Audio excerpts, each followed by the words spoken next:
Good morning, જય જુંગીવાળા, જય માતાજી। કેમ છો બધા મિત્રો? મજામાં જશો તો મિત્રો સોરી કાલ વ્લોગ ના મૂકી શક્યો કેમ કે કાલ મારે દુકાને કામ હતું બહુ, એટલે તો આજ તો સવારમાં વહેલું ઉઠવાનું થયું કેમ કે ગામમાં એક મહિનું થઈ ગયું ને તો ત્યાં આજ નાણું ધોણું છે। નાણું ધોણું મીન્સ આજ 9મો દિવસ છે, તો આજે બધા લોકો દાઢી કરાવવાનું ને એવું બધું કામ હોય, તો આપણે સવારમાં ત્યાં ગયા હતા ને પછી 8:30-9 જેવું થયું, તો અત્યારે દુકાને આવી ગયા છીએ ને માતાજીને ધૂપ દીવા કરી લઈને તે પછી આપણા 4-5 ક્લાયન્ટ છે એને ફોન કરીને બોલાવી લઈ। ત્યારના મને ફોન કરતા હતા, કામ કરતો કામ કરવા દેતા નહોતા, ડિસ્ટર્બ કરતા હતા, તો એને આપણે બોલાવી લઈ।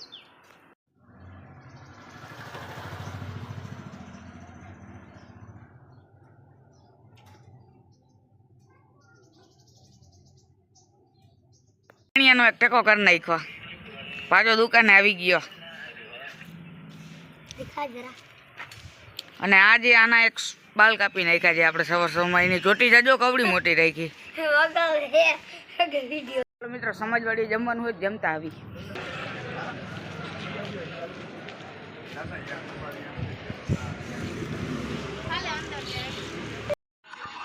તો મિત્રો આપણે સમાજવાડીમાં જમીને પાછા આવી ગયા છીએ ફ્રેન્ડની દુકાને। ઠંડુ પાવું તારે? જમીન આવ્યો ભાઈ હો ને, ભામણનો દીકરો વાણને ઠંડુ ભાઈ ધરમ થાય ધરમ મૂકી।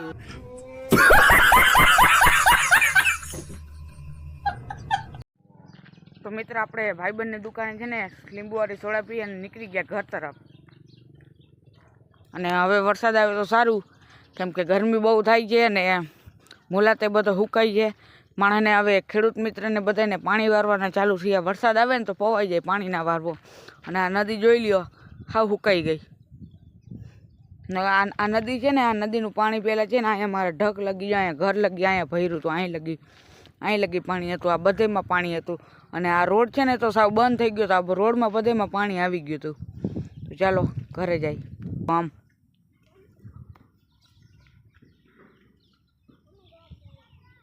તો આપણે સ્વીટ પાડી છે એને રમાડતા આવી।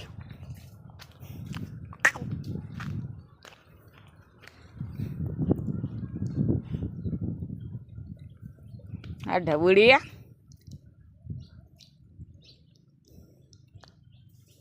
અગદની છે ને કેવી ક્યુટ લાગે, કેવી જોઈ લે આમ। તો મિત્ર પાડીને રમાડી અને ચરોબરો નાખી પાણી બાણી પાઈને આપણે ઘરે આવી ગયા। અને હવે થોડીક વાર ચાર્જિંગમાં ફોન રાખી દઈએ કે અત્યારે લાઇટ છે અને અમારે ગામડામાં છે ને લાઇટની બહુ તકલીફ છે, તો ફોન ચાર્જિંગમાં રાખી દઈએ। તો મિત્ર ફોન ચાર્જિંગમાં મૂક્યા ને એક એવી સ્કેમ થઈ ગઈ કે ફોન ચાર્જિંગમાં મૂકવા ગયો ને જોયું ત્યાં તો લાઇટ જ નંબરે જોઈ લ્યો। લાઇટનો બહુ પ્રોબ્લેમ છે ભાઈ। કાલે લાઇટ નથી, કાલે લાઇટ રાતના 11 વાગે આવી, સાંજના 5 વાગે લાઇટ વહી ગઈ હતી, રાતના 11 વાગે લાઇટ આવી। રાતનો બહુ પ્રોબ્લેમ છે અમારાની પર। તમારો પ્રોબ્લેમ હોય તો કમેન્ટ કરી નાખજો, અને નવા હોય સબસ્ક્રાઈબ કરી નાખજો આપણી ચેનલને રાઠોડ અવનીત 4 એકા। તો મિત્ર લાઇટ છે નહીં અને ગરમી બહુ થાય છે, તો ચાલો આપણે શિવના મંદિરે જઈએ કેમ કે ત્યાં વૃક્ષ વધારે છે ને એટલે ત્યાં ઠંડો પવન આવશે અને મહાદેવના દર્શન કરી દઉં ને શિવ મંદિરે જવાનું છે। ચાલો તો શિવ મંદિરે જાય। તો મિત્ર શિવ મંદિરે આવી ગયા છીએ, જોઈ લ્યો તમે, સરસ મજાનો પવન આવે છે અહીંયા। તો સૌ પહેલાં તો મહાદેવના દર્શન કરતા આવી।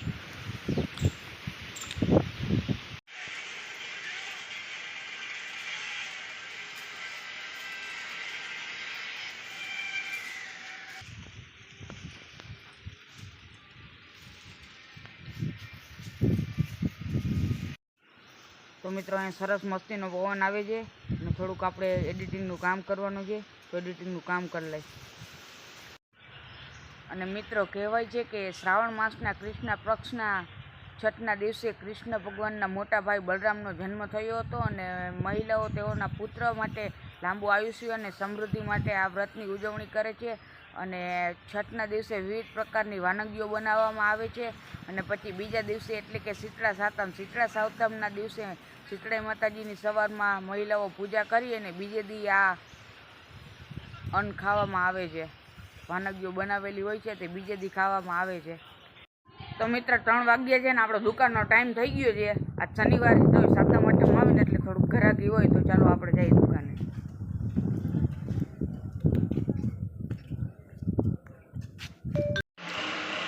તો મિત્ર દુકાને આવી ગયા છે ને આપણો ભાઈબંધ આવી ગયો છે બાલ દાઢી અને ફેશિયલ કરાવવા. એને બહાર ગામ જવાનું છે તો ફટોફટ અને બાલ કાપી નાખી અને કટ દાઢી બનાવી નાખી અને મોઢામાં થોડુંક ફેશિયલ કરી નાખી. હાથા માઠામાં આવી જાય ને તો રૂપાળા થઈ જાય કે ભાઈ હવે તારે શું હે રૂપાળા થાય. હા તો ફેશિયલમાં કઈ કીટ વાપરવી આપણે, ગોલ્ડન કે કઈ વાંધો નહીં. હાલો આપણે છે ને એકદમ બાંબલો બનાવી દેવાનો છે. બાબલો આમ ધોરો ફૂલ જેવો કરી દેવાનો છે. તો બની રહેજો વ્લોગમાં કન્ટિન્યુ. હે કારો નહીં, તને ધોરો બનાવી દઉં જો.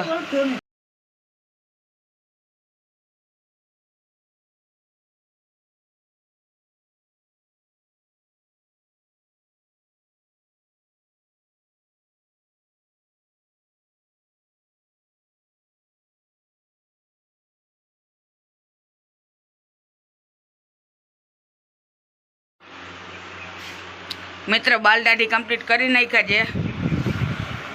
જોઈ લ્યો તમે કટ એલ કટ મારી છે. બાલ દાઢી કમ્પ્લીટ કરી નાખ્યા ને હવે આપણે આ વાપરવાનું છે ડાયમંડ ફેશિયલ કિટ. શ્યામભાઈ આ વાપરી નાખી ને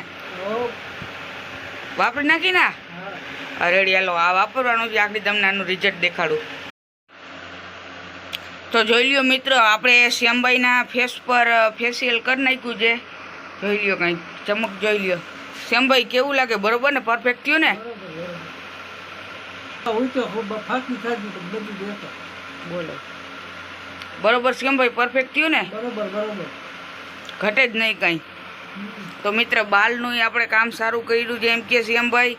કટ દાઢી સારી મારી દીધી અને ફેશિયલનું રિઝલ્ટ સારું આવ્યું છે. કેટલા દેવાના?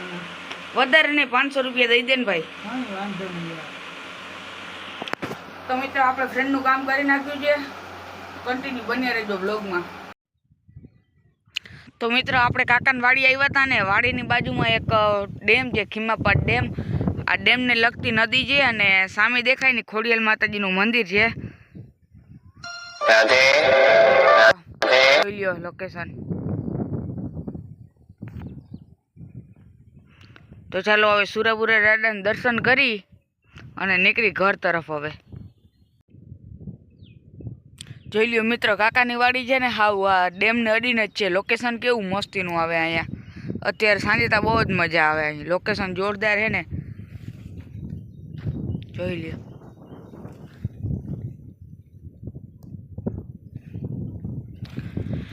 મિત્ર આમાં છે ને પાણીની જરૂર છે. હવે વરસાદ થઈ જાય ને તો પાણી ના પાવું પડે ને આમાં માંડવીમાં પાણી પાવાનું છે. આગલા ખેતરમાં છે ને એ તમને માંડવી દેખાડી એ છે ને એમાં પાણીની જરૂર છે. તમને જોજો દેખાડી હૂક પડી ગઈ. તો આ ઘેરો છે ને તમને સામે દેખાય ને એમાં હૂક પડી ગઈ. જોઈ લ્યો જોઈ હુકાવા માંડી. એને પાણીની જરૂર છે. હવે એને થોડુંક પાણી દેવું જોઈએ. જોઈ લ્યો વ્યૂ કેવું આવે આમ પવન ચક્કી ઉપર.